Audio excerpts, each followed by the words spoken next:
All right, so now it is time to talk about advanced substituent naming. And despite the title of this lecture, this is actually going to be somewhat simplistic.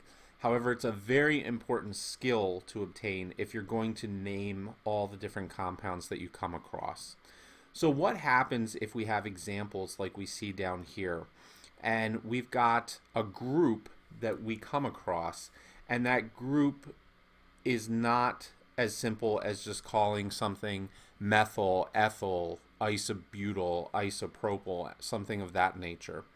So we're going to take a look at how we would name side chains like this and where these names are coming from. All right, so this is not going to be a particularly long lecture just because it's a simple idea, but it's important to know how to do this. So we start by numbering 1, 2, 3, 4, 5, 6, 7, 8, 9, 10, 11, 12, right?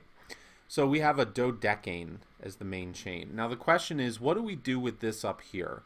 Because if this was just 3 carbons without the bromo, 1, 2, 3, we could call this propyl. And if it was just a bromo, then we could call it 5-bromo. But it's neither of those. We have to combine them together. So how do we deal with something like that? And the answer is you're going to treat this as if it was its own small little chain. So you say, how would I name this if this other large group was not down here? So if you remember in the previous lecture, we came across those side chains and the term R was put on, and R meant rest of the molecule. That's exactly what you have to envision the dodecane as right now. It's just some other part of the molecule, and we need to focus on naming what's circled up here in red. And to do that, you could simply name what this would be if it were its own compound. And what it would be a 2-bromo-propane. Now instead of saying propane, because ane is at the end of the parent chain, this is not the parent chain. We just change it to the substituent version, which would be 2-bromo-propyl instead of propane.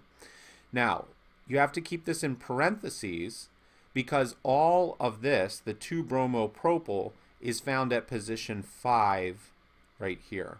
So the correct way to name this would be 5 dash, and then in parentheses we write what the substituent chain would be if it were to be named as its own little group, and then we come back to the main name, which would be dodecane. And let's say there were other things here like methyls or something like that, then you could continue after the 2-bromo-propyl and you could say, you know, 4-methyl.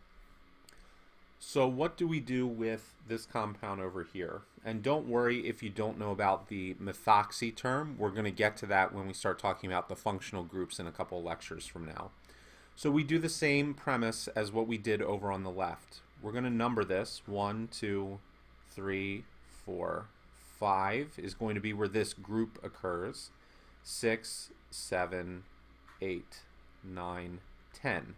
So this time we have a decane, because the main carbon chain contains 10 carbons. And in position 5, we're going to find this little side chain that we will name as if it's its own group here. So if I look at this, this has 2 carbons before whatever this additional functionality inside of here is, which is an ether. And when you have ethers, you call them alkoxy. So whatever the other portion on the side here, in this case it's a methyl group, but if it was an ethyl group it would be ethoxy. If it's a methyl group it's methoxy, propoxy, etc. So when we look at this and put it in parentheses, we would say, all right, there's 2 carbons before the functionality. Look at this just like a bromo group. So that would be an ethyl. So if we've got the methoxy here, where is it on the ethyl chain?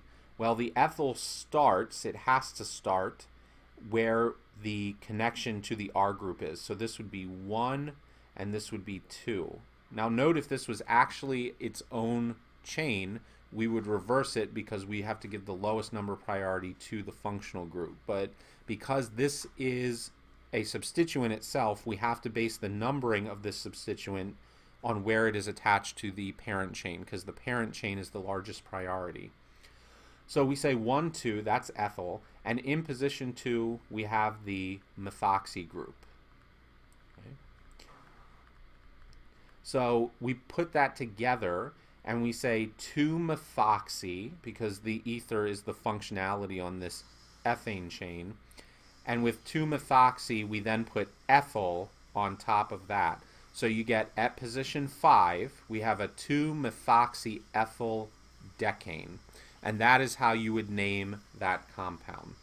So hopefully you can see the general idea behind this. You're going to take chains that look too complicated, stop what you're doing with the main chain, and simply name them as if that complicated substituent was itself a main chain. Drop the ane at the end of the name and put the proper substituent type of name. And then you just put that all into parentheses, give it the proper number as to where it's found along the parent chain, and you can move forward. So that's all that there is to naming the advanced substituent side chains.